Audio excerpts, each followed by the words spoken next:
beef kimchi scallion pancakes, so it's scallions, kimchi, and Wagyu, all rolled up into a perfect layered bite. The most important thing for scallion pancake is the hot water dough. 2 parts all-purpose flour to 1 part boiling water. That's it. You don't need a recipe. You knead it till it's nice and smooth, only about 5 to 8 minutes. You don't need to over-knead it. You don't want to develop the gluten too much. So once you get your ball of dough nice and shiny, let it rest 15-30 minutes. Room temp is fine. The uniqueness of this scallion pancake is the filling. I take Wagyu ground beef, saute it till it's cooked through with garlic and ginger.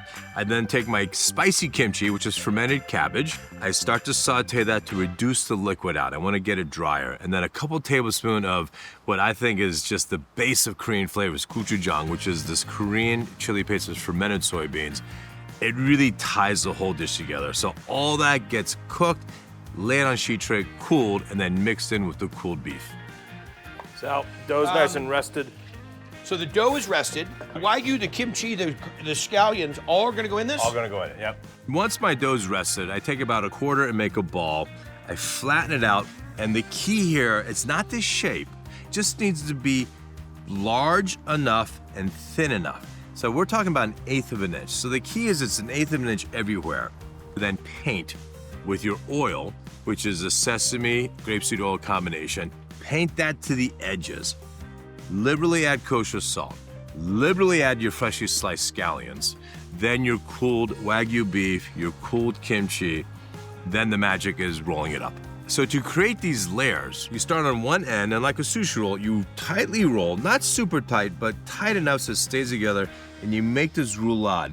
Then I do a couple of twists, which yet create more layers. So think about it. You have something that's been layered this way, and once you twist it, you're actually doubling its layers by every time you twist it. And then what I call the snail action. So you bring one end in on itself, and then this end gets tucked underneath.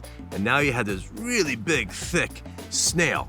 You lightly press it down, then you roll it out again. I go to about 1/3 of an inch.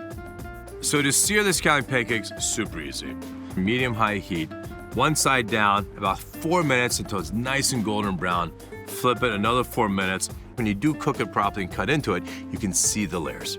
We serve this with a dipping sauce? We have a little dipping sauce. It's gonna be kimchi with soy dipping sauce. A little acid. I've had a lot of scallion pancakes. I've never seen one that thick. This is thick because it has the Wagyu beef. Because you got stuff in it. Yeah, nice and hot from the Wagyu.